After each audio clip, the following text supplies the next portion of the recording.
भारत की गवर्नमेंट ने सारी इंटरनेशनल एयरलाइंस को बोल दिया कि भैया अपने रिस्क के ऊपर पाकिस्तान से ऊपर से उड़ना, क्योंकि अब कुछ भी हो सकता है। अभी उन्होंने कल से उड़ना बंद कर दिया।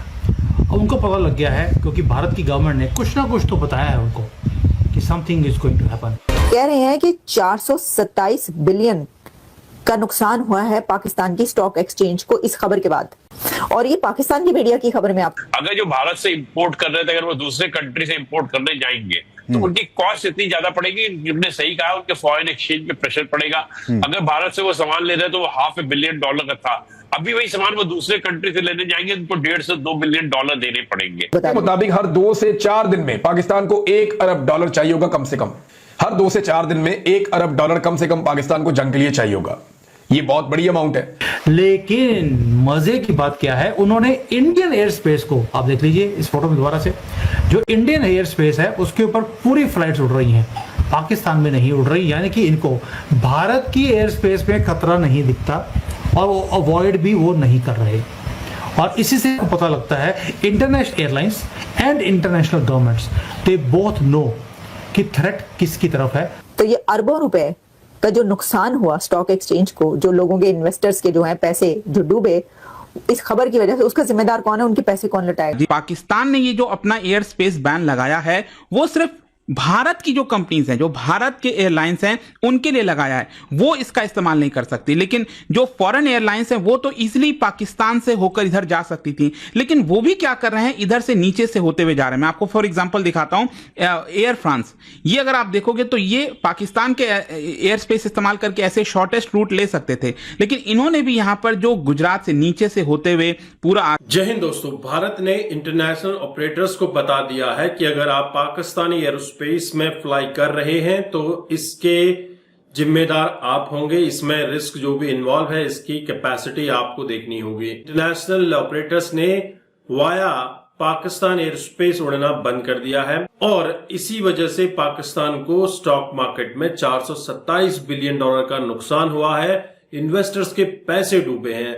भारत की गवर्नमेंट ने सारी इंटरनेशनल एयरलाइंस को बोल दिया कि भैया अपने रिस्क के ऊपर पाकिस्तान से ऊपर से उड़ना, क्योंकि अब कुछ भी हो सकता है। पिछले 5 दिन में सारी इंटरनेशनल एयरलाइंस पाकिस्तान के ऊपर से उड़ रही थी, लेकिन अभी उन्होंने कल से उड़ना बंद कर दिया। अब उनको पता लग गया है, क्योंकि भारत की गवर्नमेंट ने कुछ ना कुछ तो बताया है उनको कि something is going to happen. और ये बहुत बड़ी क्राइसिस है जो ग्लोबल एविएशन में आने वाली है। और आप देखिए, ये फ्लाइट ट्रैकर है। अगर आप इसमें देखेंगे, जो फ्लाइट्स पाकिस्तान के ऊपर से उड़कर भारत में आती थी, अभी उन्होंने अरेबियन सी के ऊपर से आना शुरू कर दिया। यानी कि they are bypassing Pakistan. Pakistan में कोई भी एयरलाइंस आने को तैयार नहीं है।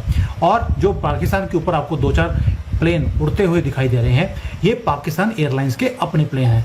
वो भी वैसे बड़ी मुश्किल से अपने कंट्री में प्लेन को उड़ाते हैं। जब भारत ने पाकिस्तान का एयरबेस बंद कर दिया, दुनिया ने बोला भाड़ में जाओ, हम भी नहीं करेंगे। यानी कि इंटरनेशनल एयरलाइंस वॉलंटरली या under the influence of Indian government are avoiding Pakistan air space. Lufthansa Airways, Air France, British Airways, Swiss Air, Qatar, मैंने सबको नोट कर लिया। सभी के सभी आप देख लीजिए मैप के दोबारा से, ये अभी का लाइव है जो मैं दिखा रहा हूं आपको। ये सारी एयरलाइंस ने ऑल्टरनेट रूट्स को पकड़ लिया है and they are saying thank you so much, हम आपका पाकिस्तान का जो एयर स्पेस है नहीं लेंगे, क्योंकि कभी भी कोई मिसाइल आई पता लगे हिट कर गई। मिलिट्री टेंशंस ऑलरेडी राइज कर रही हैं। सरफेस टू एयर मिसाइल्स कभी भी चल सकती हैं, रडार्स जैम हो सकते हैं और आपकी एयरलाइंस को यही समझ नहीं आएगा कि जाना किधर है। लेकिन मजे की बात क्या है, उन्होंने इंडियन एयर स्पेस को, आप देख लीजिए इस फोटो में दोबारा से, जो इंडियन एयर स्पेस है उसके ऊपर पूरी फ्लाइट्स उड़ रही हैं, पाकिस्तान में नहीं उड़ रही। यानी कि इनको भारत की एयर स्पेस में खतरा नहीं दिखता और वो अवॉइड भी वो नहीं कर रहे।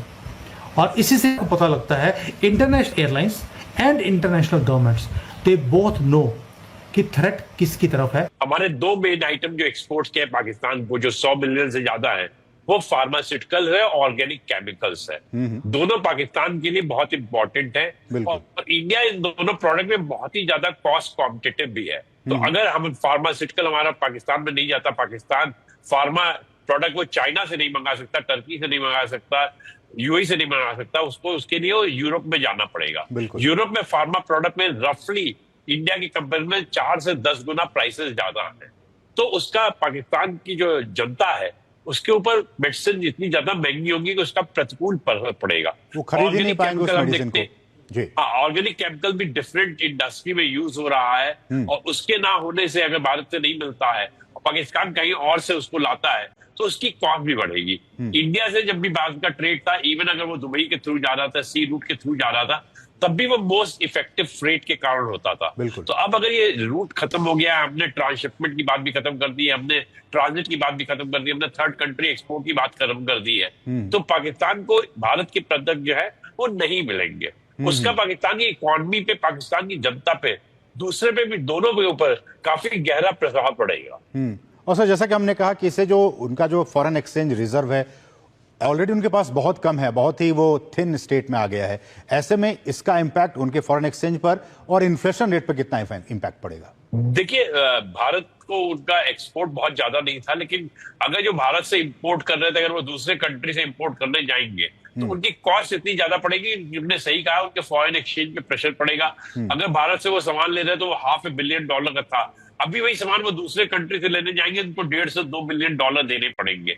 तो जो इकोनॉमी ऑलरेडी इस तरह की सिचुएशन में है, वो शायद एक एडिशनल बर्डन ऑफ $1-1.5 billion का होगा, वो नहीं ले पाएगी और इसका इन्फ्लेशन पे भी इफेक्ट पड़ेगा। बिकॉज अगर आप ज्यादा फॉरेन एक्सचेंज कर रहे हैं, इंपोर्ट प्राइसेस आपकी बढ़ रही, पाकिस्तान की करेंसी भी और डिवैल्यूएट होगी जिस तरह की सिचुएशन है, तो इन्फ्लेशन वहां बहुत ज्यादा बढ़ेगा और इसके पाकिस्तान को बहुत बड़ा खामियाजा भुगतना पड़ा। अभी जस्ट 2 दिन पहले भारत ने भी डिसाइड कर लिया कि हमारा जो एयर स्पेस है वो पाकिस्तान की एयरलाइंस इस्तेमाल नहीं कर पाएंगी। मतलब उनको ऑस्ट्रेलिया जाना हो, पाकिस्तान के एयरलाइंस को आपका ये साउथ ईस्ट एशियन कंट्रीज जाना हो, तो ये उनको अगेन पूरा घूम के इधर से जाना पड़ेगा। जी, पाकिस्तान ने ये जो अपना एयर स्पेस बैन लगाया है वो सिर्फ भारत की जो कंपनीज हैं, जो भारत के एयरलाइंस हैं, उनके लिए लगाया है, वो इसका इस्तेमाल नहीं कर सकती। लेकिन जो फॉरेन एयरलाइंस हैं वो तो इजीली पाकिस्तान से होकर इधर जा सकती थी, लेकिन वो भी क्या कर रहे हैं, इधर से नीचे से होते हुए जा रहे हैं। मैं आपको फॉर एग्जांपल दिखाता हूं, एयर फ्रांस, ये अगर आप देखोगे तो ये पाकिस्तान के एयर स्पेस इस्तेमाल करके ऐसे शॉर्टेस्ट रूट ले सकते थे, लेकिन इन्होंने भी यहां पर जो गुजरात से नीचे से होते हुए पूरा आगे, ये मैं एयर फ्रांस की बात कर रहा हूं। और इस तरह के बहुत सारे यूरोपियन कैरियर्स आप जैसा देख सकते हो यहां पर। दोस्तों, पाकिस्तानी एयर स्पेस से फ्लाइट्स ने तो उड़ना बंद कर दिया, लेकिन इंडियन एयर स्पेस से लगातार फ्लाइट्स उड़ रही हैं और यहां पर कोई खतरा नहीं दिख रहा है। तो आप समझ सकते हैं खतरा किस तरफ है। तो इससे पाकिस्तान को अच्छा खासा नुकसान हुआ है। दोस्तों, भारत का मकसद आप समझ चुके हैं, पाकिस्तान को स्क्वीज करना, चारों तरफ से पाकिस्तान को दुनिया से अलग कर देना, एकदम अलग थलग, ताकि पाकिस्तान एक एक रुपए, एक एक डॉलर के लिए मोहताज हो जाए। और वहीं भारत ने भी पाकिस्तान के साथ सारे व्यापारिक संबंध तोड़ दिए हैं। आप क्या समझते हैं, आपके क्या विचार है, कमेंट कीजिए। चैनल पर नए हैं, चैनल को सब्सक्राइब करना मत भूलिएगा।